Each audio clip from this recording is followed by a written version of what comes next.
Friends, hello. My name is Igor Gavrishchak. This is the YouTube channel of the 24th. Today we will discuss what is happening in the United States and how it affects Ukraine and the war with Russia. Americanist, candidate of historical sciences, Oleksandra Filipenko. Alexandra, hello. First of all, I'd like to ask, Keith Kellogg says that Trump wants a meeting with Putin.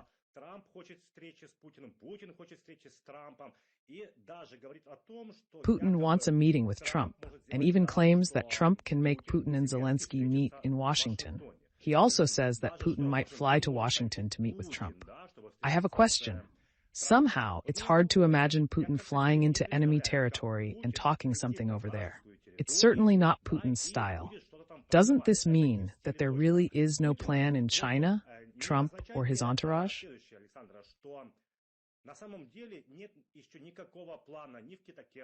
All in all, it sounds a bit fantastical, although you and I have already discussed that Donald Trump would really like all wars to be over by January 20th, and he is preparing a speech for the Nobel Peace Prize. Of course, he'd like it to look like other U.S. presidents have, when, for example, there were meetings of the belligerents at Camp David. And first of all, of course,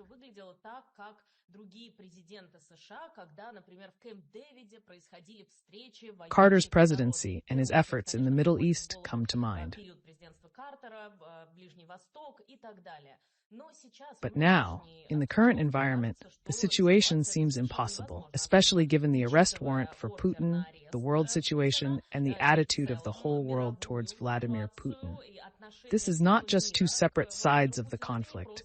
It is really a world conflict, where the attitude of countries towards Putin is clearly visible. So it's hard to imagine him going to Washington, the heart of a collective West that often promises to bomb or turn to nuclear ash. But nevertheless, Donald Trump's transitional administration are people who are probably close to him in leadership style.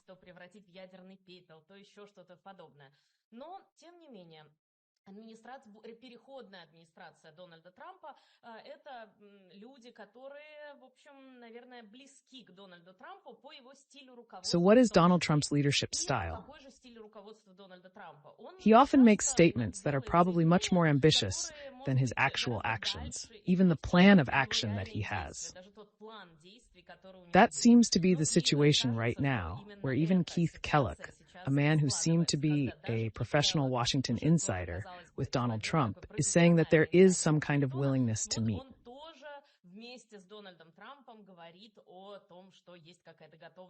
We all remember that at first, after Donald Trump was elected, there was word of a call with Vladimir Putin, vague as Schrodinger's call. But at the end of the day, there are still clearly some talks going on anyway, given the presence of Donald Trump's apparent envoy, Tucker Carlson, in Moscow. There are probably discussions going on at some levels, but everything we see overtly, not covertly.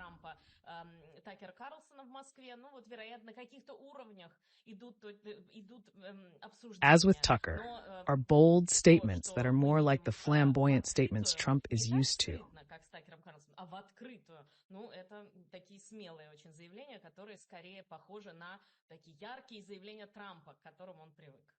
By the way, Alexander, many experts say the following.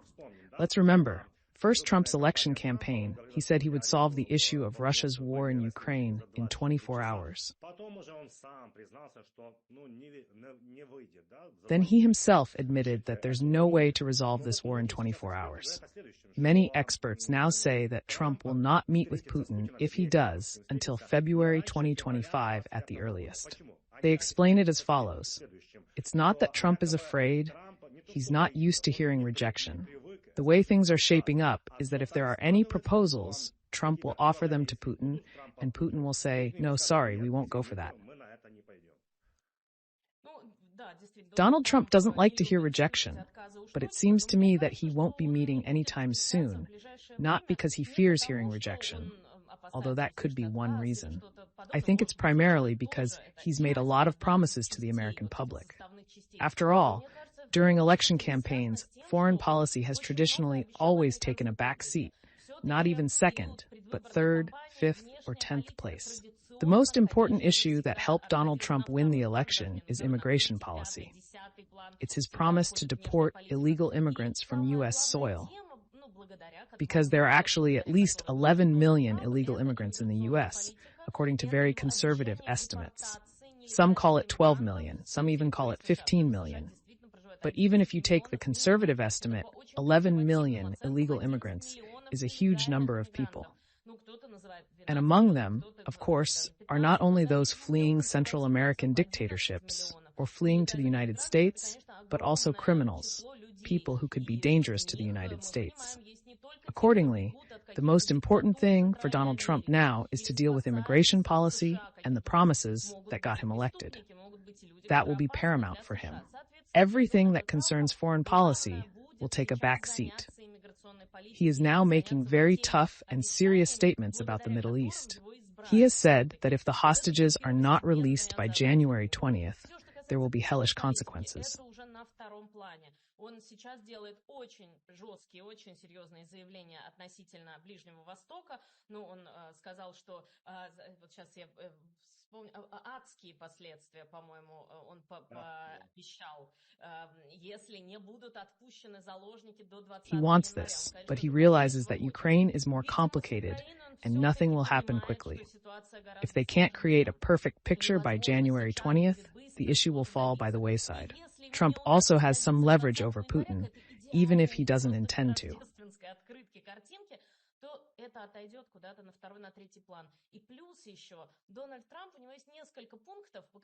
That includes allowing drilling in several states where it was banned during Biden's presidency. As Trump himself said, he could flood the world, in quotes, with American oil, which would collapse oil prices and, consequently, the Russian budget. The second point is the relationship with China. Right now, Trump is promising tariffs of 60% on Chinese goods. But if China makes concessions, he will abandon this plan.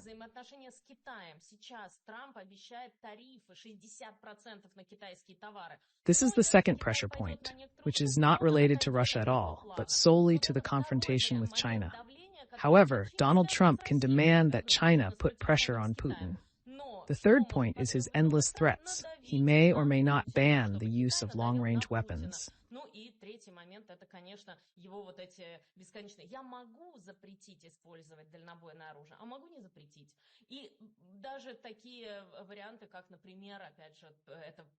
And even such options as, for example, inviting Ukraine to NATO.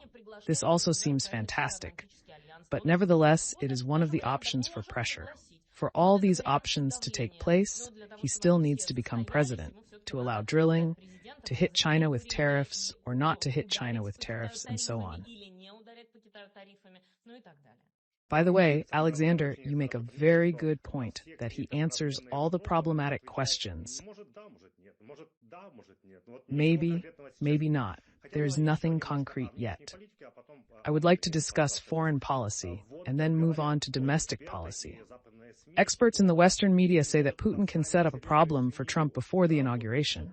They are talking about the fact that Iran is Trump's main enemy in the Middle East, and he does not rule out the possibility of war with it before January 20th.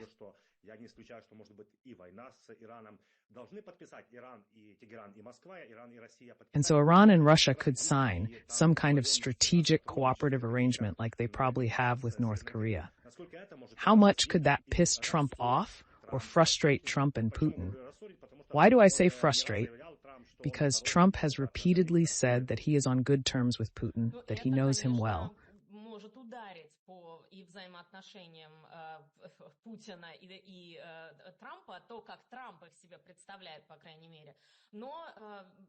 This could affect their relationship, at least the way Trump envisions it.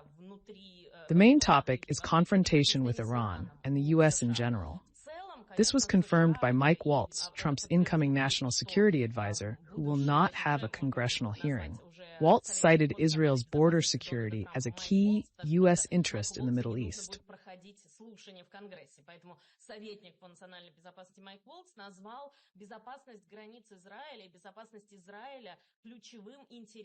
Donald Trump now, of course, is going to be about expanding the Abrahamic Accords and possibly normalizing relations between Israel and Saudi Arabia. That's what Mike was talking about as well, calling it a natural next step. говорил об этом тоже Майк Волц, называл это естественным следующим шагом. This all goes together, of course, in a package with the confrontation with Iran, an issue, of course, that is very topical right now. The Trump administration believes Israel has weakened Iran by destroying its proxies. Agreements between Tehran and Moscow will complicate the situation, but will not be a major obstacle. Trump is unlikely to change his position. Norway's foreign minister visiting Washington expressed fears that Trump and his entourage might cut off aid to Ukraine. Таким каким-то важнейшим камнем преткновения. Да, это усложнит переговоры немного, но это не принципиальный вопрос, который может изменить абсолютно всю ситуацию, и тут же Трамп пойдет на попятную. Это так, мне так не представляется. But he claims he saw that there would be moves to support it. Why? Переживала, что якобы Трамп и окружение могут прекратить помощь Украине, но он говорит, что я увидел, что есть какие-то шаги наоборот, что будут такие помогать. Почему? Trump considers the appearance of North Korean troops in Ukraine a strategic mistake by Putin. He considered three areas: the Middle East, the Indo-Pacific region, and Ukraine. And here's where Asians show up in Europe. Are starting to go to war, and for Trump, his inner circle, and other Republicans, non-Trumpists, we've talked to you about this. This is already perceived as a unified problem, a joint threat to the United States. That's exactly right. Absolutely right.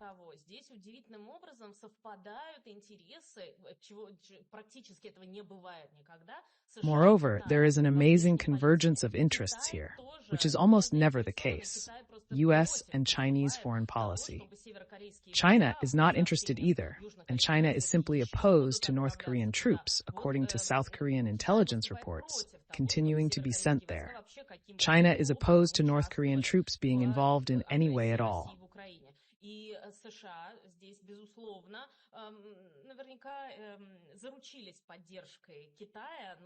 Russia's aggression in Ukraine, and the U.S. certainly had China's support here.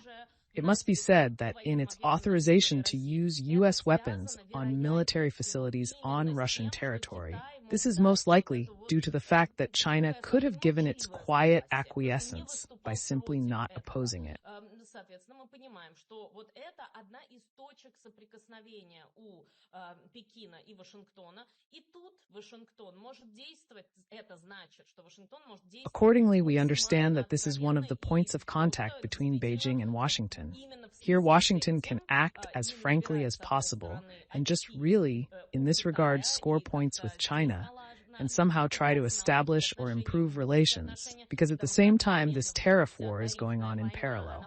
Diplomacy is separate, economy is separate, but still, of course, it is all connected.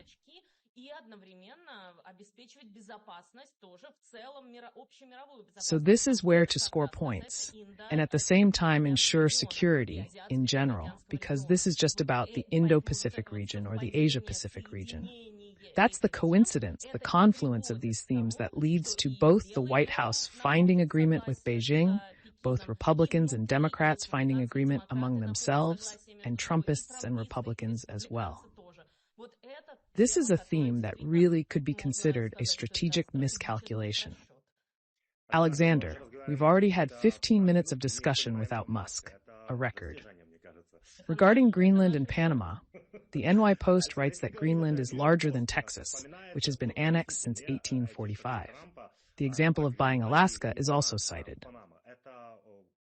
Мне не вкладывается в голову, но я начал читать, и вот тоже Нью-Йорк Пост пишет, что площадь Гренландии, она есть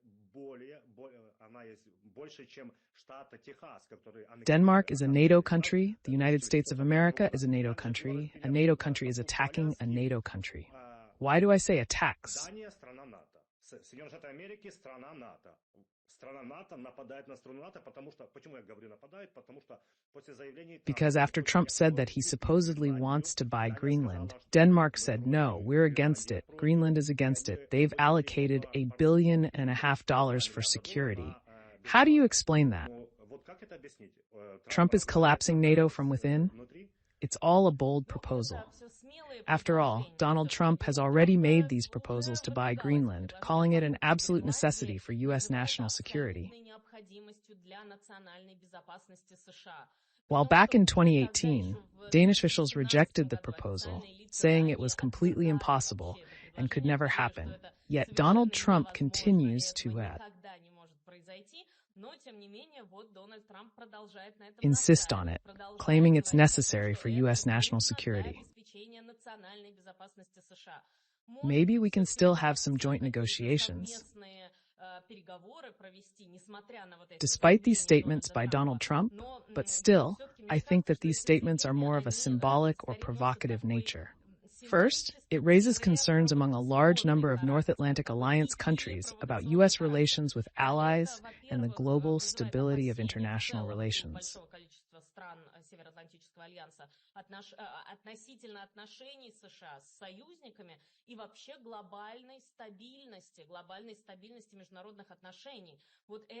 This, of course, will also affect the feelings of the North Atlantic Alliance member states in a bad way.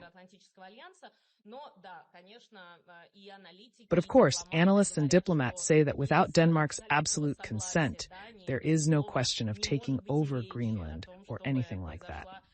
However, if we just look at a map, we can see that Greenland is indeed in close proximity to the American continent.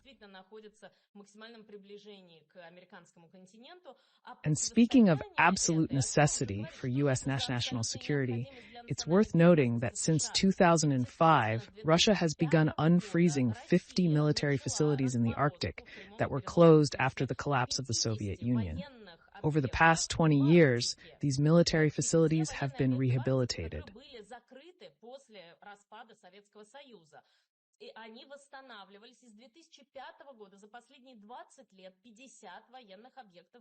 Huge amounts of money are being invested there.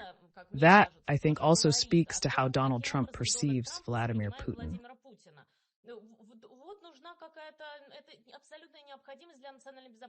Here's this absolute necessity for U.S. national security. Who does it depend on? Who does it depend on? Canada or something else? It's probably related to Russia's activity in the Arctic, and I think that says a lot about Trump's perception of Russia. But I wonder why Denmark, and the United States of America are all members of the alliance, and Trump wants to buy Greenland. Why? You can just put systems there, weapons, everything. Trump, on the other hand, wants a lot of systems, and here we have 200 U.S. military in Syria right now that are non-NATO. He wants to add more U.S. military and military bases, but Denmark probably doesn't want that, even though they're giving money for security. It probably doesn't want to do that, maybe realizing Russia's activity in the Arctic, but that's just speculation. I think these things are somehow related, especially given the situation in the Arctic region. Also, this Panama Canal statement right here is just typical Trump. It's all about money.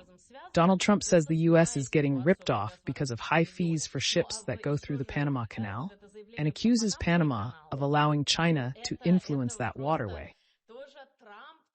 The president of Panama said nothing of the sort.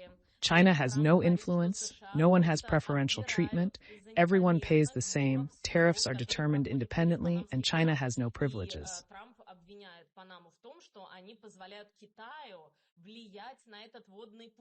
На что президент Панамы заявил, что ничего подобного Китай не влияет, ни у кого нет преференций, все платят одинаково, тарифы определяются совершенно независимо, и Китай не может контролировать. But you have to understand what Donald Trump is coming from. The U.S. did build and control the canal for most of the 20th century. Only Jimmy Carter, in the late 70s, signed a treaty that gradually made Panama the owner of the Panama Canal.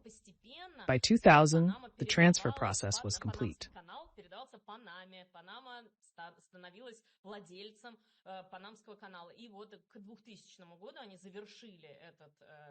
Of course, there is no legal basis for taking back the Panama Canal for itself, because there are international treaties that protect Panama's control over the canal. This is, of course, a more symbolic and provocative statement by Trump than the Greenland story. because if we're talking about Greenland, it's about U.S. national security. And as for the Panama Canal, it's purely about money.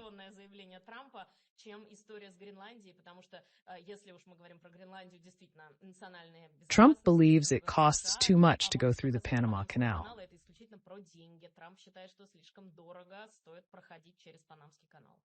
Alexander, Trump's next statement, he said he would do the most sweeping immigration reform, deport an unprecedented number of migrants.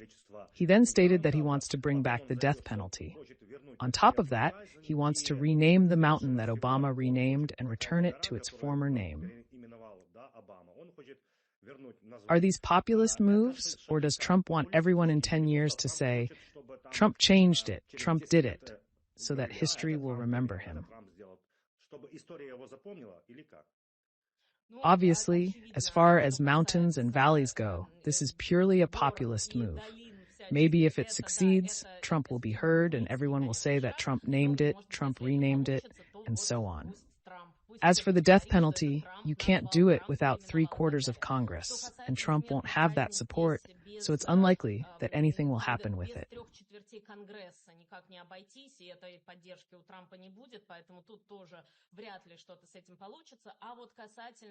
As for deportations, I think we'll be discussing this dramatic footage in late January, and we'll see how deportations of illegal immigrants play out, because this is a huge problem for the United States. You don't have to be a Trumpist to realize that conservative estimates of 11 million illegal immigrants is a serious number that could pose a threat to U.S. security. That's why Donald Trump wants to engage the National Guard as well, and the American army to deport people.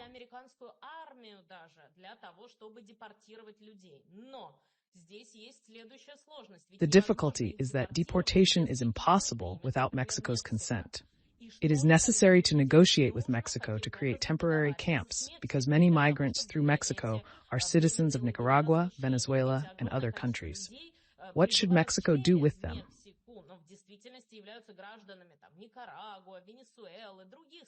It has to accept its own citizens. But what about the rest of us? The Trump administration will need to establish agreements with the Mexican side, give some preferences, for example, not to impose tariffs on Mexican imports, and so on. The whole deportation situation is one of Donald Trump's major promises, and he's probably going to try to fulfill that.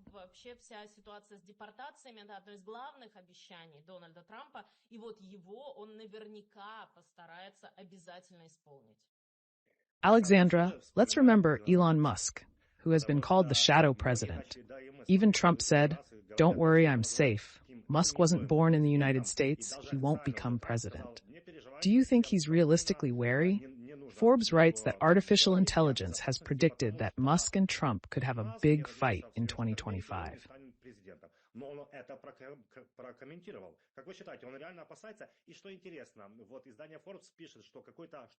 Predicted that Musk and Trump would have a big fight in 2025.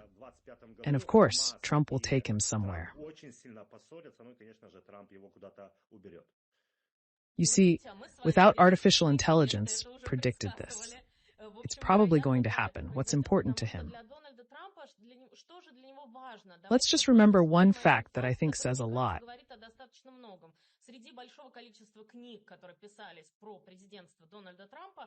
Among the many books written about Donald Trump's presidency, many mention that in the White House, in the Oval Office, he kept not a picture, but a printout from the internet of ratings information from his program, The Apprentice. It was a super popular show that ran for 13 years on NBC with huge ratings, and he was there to teach or fire, the famous "You're fired" line.